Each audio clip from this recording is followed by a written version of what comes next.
What's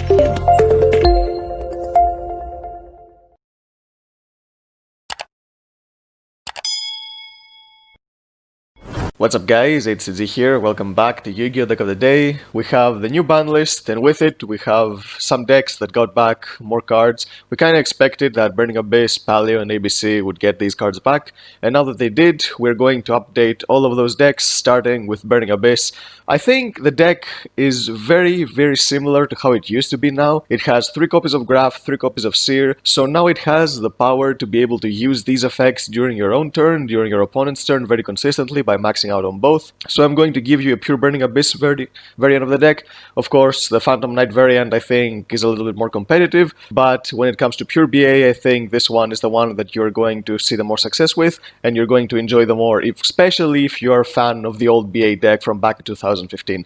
So, if you enjoyed this video, give it a thumbs up, subscribe to the channel so you don't miss our upcoming videos, and get to the deck profile now. So, 3 copies of Graph and 3 copies of Seer. Finally, these two are back at 3. The good thing about these two cards is that you can use their effects as kind of a way to swarm the board during your opponent's turn. The deck is a very annoying kind of deck when you play it like this. You use these effects so you never die to your opponent, especially when you loop Seer with Dante, and these two help you use some powerful trap cards that you wouldn't be able to use if you didn't have these cards in your hand, because discarding something else is not really that optimal. And you also have 3 copies of Findus Rhino Warrior which are playing the deck, which makes it like 9 copies of these cards, so having all of them maxed out means that it's really powerful. Also, I finally get to play one old good card that I have missed so much for this deck that it stopped seeing play after Beatrice was released, but now I think it's good enough to be played in the deck again, so I'm so happy to show you that card again in the deck. 3 copies of Skarm, pretty standard. These 3 are the bread and butter of the deck. You just, in the end phase, you search with Skarm, and since you have 3 tour guides now, you will just search a tour guide and do the same play all over again. 3 copies of Farfa. Farfa is much better in this particular variant, not only because of Beatrice, but because of the traps, because sometimes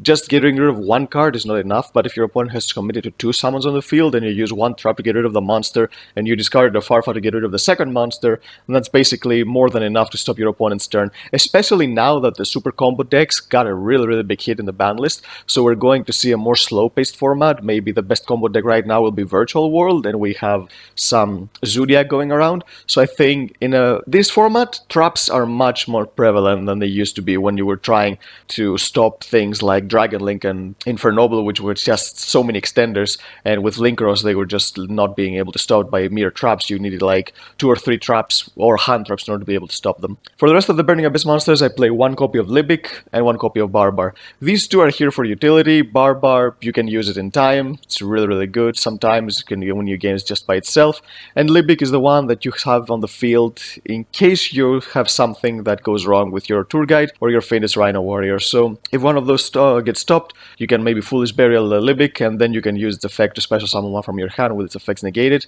And since you play a lot of BA monsters, if you do have a tour guide, sometimes just want maybe to special summon a Farfa and special summon a Skarm, just to summon a Cherubini before you commit to the normal summon, to make sure that you do not auto-lose to a hand trap, because this deck is vulnerable to stuff like that in case your hand is very awkward. But even if you do that, you can actually stand behind your trap cards, so it's not really that bad, because the deck does have things to defend itself even if you do not commit to a Dante. 3 copies of Tour Guide, of course, bread and butter. This card is insane. Just resolving Tour Guide gives you so much advantage, and you can search it during the end phase every single turn with Skarm, so you always have a follow-up. And 3 copies of Rhino Warrior. I am maxing out on Rhino Warrior too, just because of those traps I said I'm going to put in the deck, because you need discard outlets, and the best discard outlets are the ones that get you to Graph and Seer, because you can use their effects multiple times.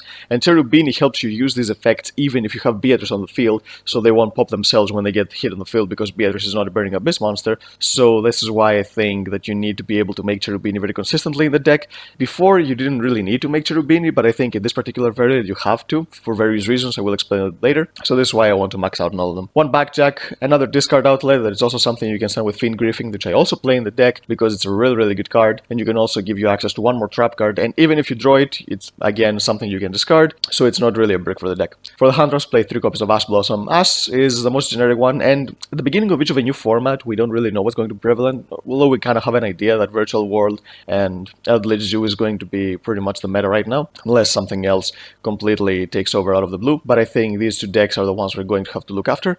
So Ash is the most generic one. I like keeping her in the deck until we have a defined format, something that we really know what we're going to face to use any specific hand traps. So this is why I think Ash is the best one to play at the beginning of any format. The only spell in the deck is just one Foolish Burial to cancel an RBA. And now let's go to the spicy thing of the deck with trap cards. So the first card that I will show you is one card that I haven't played in this deck in such a long time. I'm so happy that it can finally be back in the deck.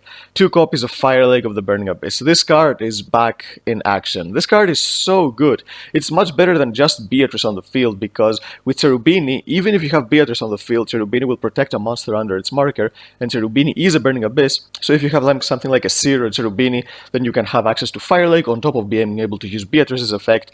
Fire Lake is such a good card. It kills control decks, and if Eldritch is something to look out for in this format, then this card is absolutely insane. Also, Virtual World has back row. It has a trap that sends cards to the graveyard, so Fire Lake is really good. And even if you get Calamitist, then just being able to resolve maybe a Fire Lake or one of those traps is the way to deal with it if you cannot deal with it your own hand traps before it hits the field. If you're playing a combo deck against Calamities, you're pretty much screwed. But if you're playing traps, then you have a way to being able to survive the next turn while also getting into the Calamities, so you will be able to play during the next turn. So this is why traps in this particular version are much better than just filling a deck full of Burning Abyss monster with a bunch of hand traps, just in case your opponent plays combo, because hand traps against other decks, maybe if you're playing against Pure Zoo or Pure Eldritch or Eldritch Dogmatica, they won't do that much. The traps are much better, and a card that can destroy up to 3 cards on the field, especially in a control format, then yes, this card is absolutely insane. 3 copies of Deinamiscus and 2 copies of Karma Cut. These are the discard cards. You just play them because they are the best ones. You can play Phoenix Wind Windblast if you want, but Karma Cut is much better, even though it only banishes monsters. But right now, this is what you want to get rid of, especially you want to get rid of that Eldritch, because if you just Phoenix Wind Windblast it and doesn't do anything, it'll just draw during the next turn and do the same thing all over again. But if you banish it from the field, and because Karma Cut has a secondary effect, you can banish any copies of Eldritch if they have in the grave, and if it's all of their Eldritches, then pretty much the deck is unplayable. So this is why I think Karma Cut is really good. And Deinamiscus, of course, not only can it banish any face-up card on the field, but it also gives you a monster back in order to be able to attack with something else when you activate a trap card. 2 copies of Fiend Griffing. Again, another meta call, but this card is really good in this deck, specifically because you can just send any Fiend from your deck to the grave. But again, if you're playing against Eldritch, then you can just spin back that Eldritch. Dinos did not get hit, so if they have Misk, then just discard it, and then you can use Fiend Griffing to put it back in the deck so they don't have access to Argosaurs. So it's a really good card for the meta, so yep, I think you should be playing this, especially with a card like Trap Trick, which I also play in the deck, which makes all these traps much more consistent. 3 copies of Impermanence, just to make sure that I have more hand traps in case I play something super combo, because Infernoble and Dragonling, well, yes, they're not completely out of the picture, they did get hit a lot, but I still think some people are going to play them, especially in the beginning of the format where people are experimenting with the decks that got hit to see if they're really playable, so you will be expecting to see some combo. And 3 copies of Trap Trick, because all of those traps are broken, especially Fire Lake, you want to see access to it, and Fire Lake is also a card that you can add back with Dante, so you can recycle it, so even if you banish one copy with Trap Trick and you to set the other one and you only have access to one copy, you can get it back whenever you want with Dante, so it doesn't really matter. So Trap Trick is really good in this deck. For the extra deck, 3 copies of Dante. In this particular version, you have to max out on Dante. He's the bread and butter of the deck in the extra deck, because if you cannot summon Dante, then your Link 2s, I don't think they're good enough to be able to win the game. This is the one that deals the most damage. This and Beatrice are 2500 attackers that keep attacking your opponent. You can do stuff like Borlzorn, Borload, but if you are in a very grindy state of a game, it's not really that easy to get 4 monsters on the field, but just being able to summon a Dante and keep attacking and maybe use its effect to get back a Fire Lake while having 2 more BA monsters afterwards can pretty much win you the game, because if you resolve Fire Lake more than once, you should be winning the game, that's for sure. 1 copy of Beatrice, unfortunately still at 1. I don't think Konami is planning on bringing this card to more than 1 copies very soon, but still a really good card. If we ever get it about more than 1, then Pure BA will be actually a really good deck, because having 1 Beatrice on the field is okay, but having 2 Beatrices on the field, which is not difficult to do at all. We remember that when PK Fire used to be a thing in 2016, it was very easy to bring out 2 Beatrices on the field. That would be really good. 1 Breaksword, probably to deal with some problematic cards, especially if people start playing a lot of Eldritch and they have something. Maybe people playing Mistake, that's a card that people have been messing around in the OCG. I don't think how relevant is it now, but if a Mistake keeps you from searching with Skarm during the end phase, then your follow-up is pretty much screwed unless you already have a handful of BA. So I'm not sure how people are going to adapt to the new format, especially with Elderlist, because it's a very flexible deck. It can be played as True Dragon, can be played with Dogmatic, can be played with Zoo. It's very, very versatile. So I just want to have this one breakthrough in the extra deck to make sure I don't lose the floodgates. One copy of Levier. I usually use this to bring back Backjack. I do not really think bring back anything else is really worth it, because the only thing that you can have banished other than Backjack are BA monsters because of Barbar's effect, and that doesn't really do anything, because if you bring them back, they're just going to blow themselves up, unless you want to bring back a Farfa to get rid of a monster.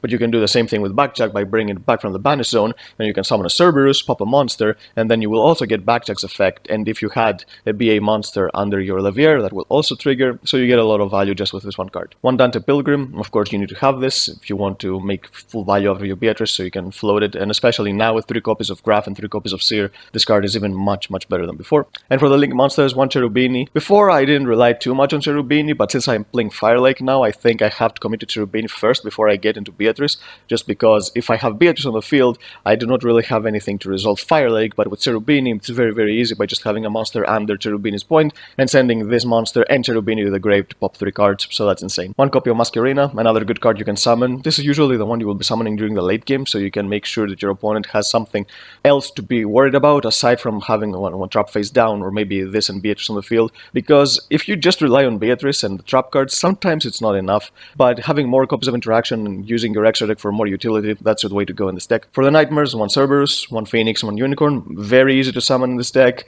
because with just one Tour Guide you can get it. Like I said, Levier gives you a lot of synergy with these, just because you can get back your Backjack and also get a trap on top of being able to destroy one card your opponent controls, so these 3 are, you can't go wrong with these 2. And for the Link Force, play one Appaloosa. You can summon her, it's not very common, but sometimes if you can get Cherubini on the field and maybe you get a Dante, if your opponent maybe stops something out of your combo and you don't have a Burning Abyss monster to discard for Beatrice, then Appaloosa is the next best thing to summon if you want some disruption on the field. And of course, if you already have trap cards, that works too. If you have Firelake, you don't really want to do that. You'd rather have a pop 3 on the field than maybe 3 negates on the field. That you're not going to use all 3 negates of Appaloosa, let's be honest, especially if you summoned her only with 3 materials, which most of the time that's what we will be doing because of Cherubini. So yeah, mostly 1 or 2 negates. One Boral Sword, just try to OTK, because this deck kind of struggles in dealing damage. It relies a lot on Dante Beatrice on dealing damage, so 25-25, sometimes it's very difficult to close out the game, so Boral Sword is here for that. And one Borload, because Dragoon is a card that's going to see even more play now, because it did not get hit. Of course it would not get hit because it's not that relevant, but it's going to become more relevant